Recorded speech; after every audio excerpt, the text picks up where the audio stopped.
Chers amis de Barika Sira TV, nous sommes au 4e dimanche du temps ordinaire année C. Et l'évangile que l'Église nous propose nous relate le rejet de Jésus en tant qu'envoyé de Dieu dans sa ville natale. Tout d'abord, abonne-toi à notre chaîne et n'oublie pas d'activer la cloche de notification pour plus de vidéos et le pouce bleu pour nous soutenir. Vitamine BS, la vitamine de la bénédiction pour nourrir votre foi. Jésus vint à Nazareth et après la lecture du livre d'Isaïe, il déclara: Aujourd'hui s'accomplit le passage de l'écriture que vous venez d'entendre. Tous lui rendaient témoignage et s'étonnaient de la parole qui sortait de sa bouche.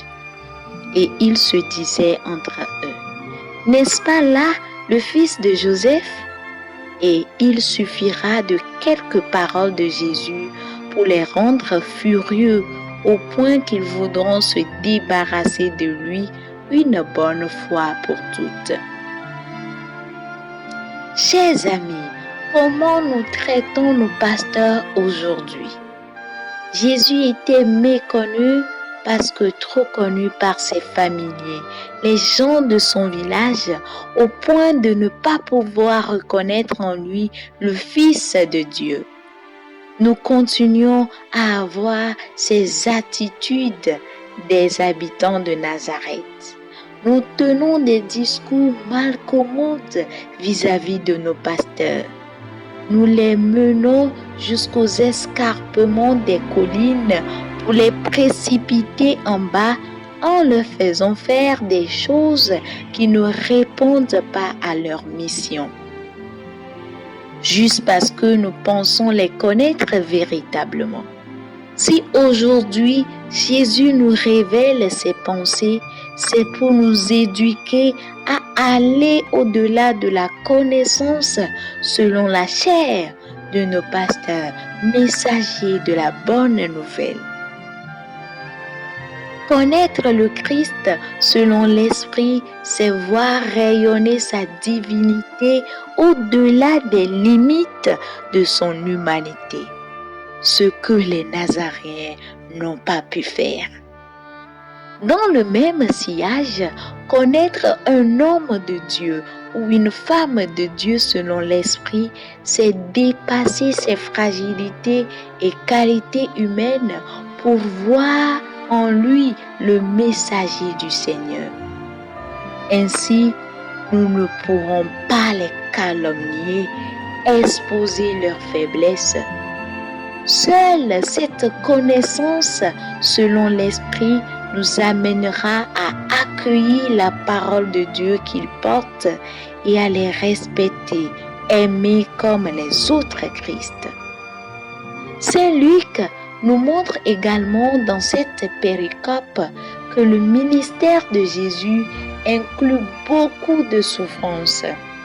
Mon ministère ou ton ministère à l'égard des autres pourrait également être douloureux.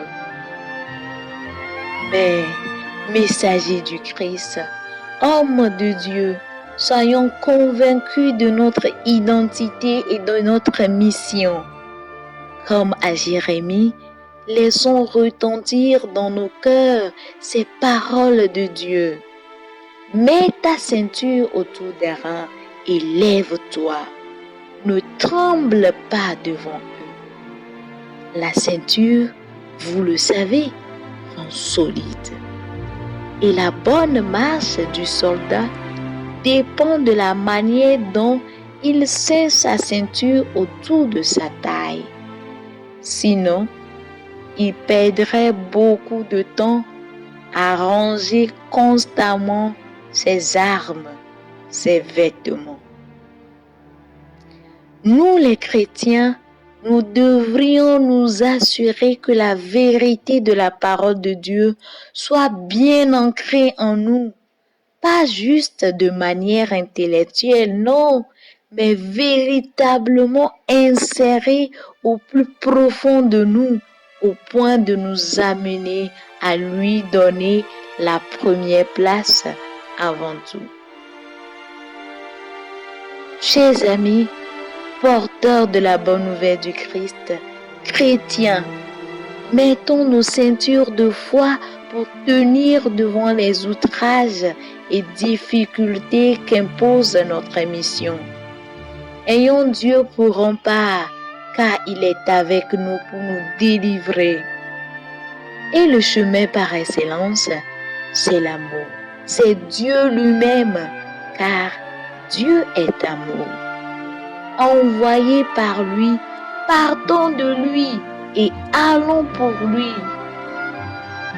Prions les uns pour les autres et surtout pour nos pasteurs, afin qu'ils ne succombent pas aux tentations, qu'ils tiennent ferme dans la foi et qu'ils nous conduisent sur le chemin de la sainteté. Bon dimanche à toi et bonne semaine de prière et de travail.